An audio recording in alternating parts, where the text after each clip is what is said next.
Hello guys, welcome back to my channel. आज की video में बात करेंगे आउटलाइंस के बारे में। मैं आपको बताऊंगा कि हमें अपनी ड्राइंग्स की आउटलाइन कैसे बनानी चाहिए ग्रिड्स वाले मेथड की हेल्प से। ठीक है, तो ये वाले मेथड काफ़ी इंपॉर्टेंट है क्योंकि जब भी हमको हाइपरिज्म पोर्ट्रेट्स बनाना होता है तो हमको ग्रिड्स यूज़ करनी पड़ती है। क्योंकि जो हाइपरिज्म पोर्ट्रेट्स होते हैं उनके अंदर बड़े आराम से हमारे 10-15 घंटे लग जाते हैं करते करते। तो इतना टाइम जब लगाना होता है तो हमारे जो स्केच होना चाहिए वो काफ़ी प्रॉपर होना चाहिए। तो ग्रिड के मेथड से हम बहुत अच्छे से प्रॉपर आउटलाइन बना सकते हैं अपनी ड्राइंग्स की। ठीक है, तो ये वाली वीडियो में मैं आपको यही बताऊंगा कि मैं कैसे यूज़ करता हूँ ग्रिड्स वाला मेथड। और अगर आपने चैनल को अभी तक सब्सक्राइब नहीं करा तो प्लीज़ गाइस सब्सक्राइब कर दो और बेल आइकन पे भी क्लिक कर दो। चलिए देखते हैं। हाँ, तो गाइज यहाँ पे सबसे पहले मैं यूज़ कर रहा हूँ कार्ट्रिज शीट A4 साइज़ की।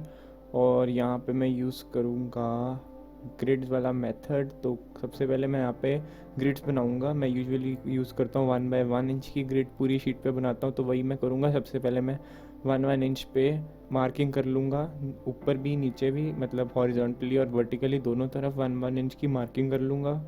गाइस जितना हो सके ग्रिड को प्रॉपर बनाने की कोशिश करना, बिकॉज थोड़ी बहुत भी ग्रिड ऊपर नीचे होगी तो हमारे जो स्केच होगा उस पर फ़र्क हो सकता है। जब हम उसको बनाएंगे अपने रेफरेंस से कंपेयर करके तो हमारे उसमें फ़र्क पड़ जाएगा, मतलब आउटलाइन में फ़र्क पड़ सकता है। इसलिए जितनी हो सके प्रॉपर ग्रिड बनाने की कोशिश करें और ग्रिड को थोड़ा अच्छे से टाइम दे के बनाएं। और ये जब मेरी मैं मार्किंग हो जाएंगी दोनों तरफ तो मैं स्केल की हेल्प से दोनों तरफ हॉरिजॉन्टली और वर्टिकली दोनों तरफ लाइंस लगा लूँगा। ग्रिड्स को बहुत लाइटली बनाना है, बहुत डार्क यूज़ ना करना है पेंसिल, बिकॉज हमें बाद में ग्रिड्स रब भी करनी है। और अपनी पेंसिल को बिल्कुल शार्प रखना, तभी ग्रिड्स एकदम प्रॉपर बन पाएंगी। तो गाइस यहाँ पे अब मेरी ग्रिड्स रेडी हो चुकी हैं।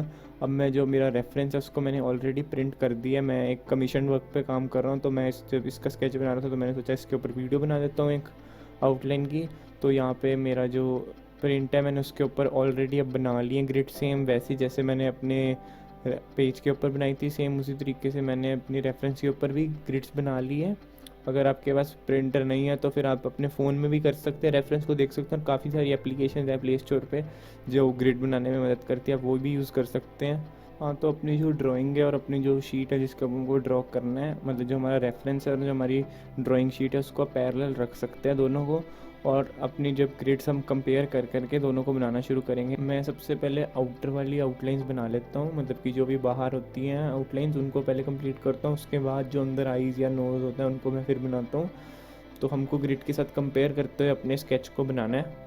ग्रिड के साथ साथ हम एक एक ब्लॉक को देखेंगे कि उसके अंदर कैसा है, वैसे ही हमको सेम बनाना है अपनी ड्राइंग में। अगर आप फर्स्ट टाइम में ट्राई करोगे ग्रिड वाला तो शायद ग्रिड वाले से फर्स्ट टाइम में आप एकदम प्रॉपर ना बना पाओ।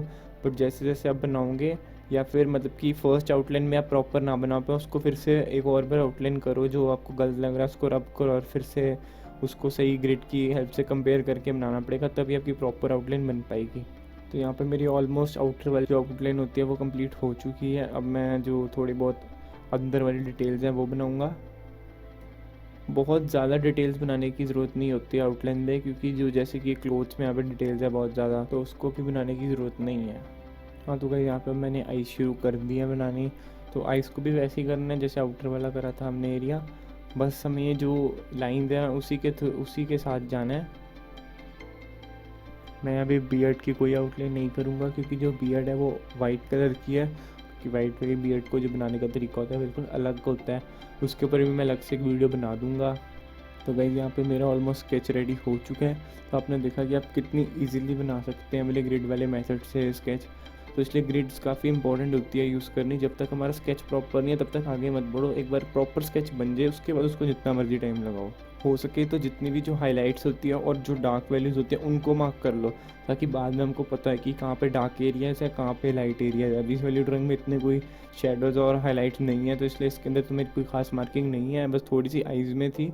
बाकी आपकी अगर कोई ड्राइंग में हो बहुत ज़्यादा शेडोज़ और बहुत ज़्यादा हाइलाइट्स हो तो पहले उनको मार्क कर लो। और यहाँ पे एक और बहुत अच्छा इफेक्टिव वे है, वो है डिवाइडर को यूज़ करना। हम डिवाइडर को जैसे मैं अपने रेफरेंस के ऊपर रख के कंपेयर कर सकता हूँ अपनी ड्राइंग के साथ। जैसे रेफरेंस के ऊपर जाके मैं जो आईज़ है या जो नोज़ है उनका मैं साइज़ देख सकता हूँ, उसको फिर बाद में अपनी ड्राइंग के साथ कंपेयर कर सकता हूँ डिवाइडर की हेल्प से। तो ये भी काफ़ी इफेक्टिव वे है। मैं अब इसको इतना यूज़ नहीं करता, बट मैंने इसको पहले बहुत यूज़ करा था अपनी ड्राइंग में, जब मैंने शुरू करा था, जब मेरे से प्रॉपर स्केचिंग नहीं हो पाती थी।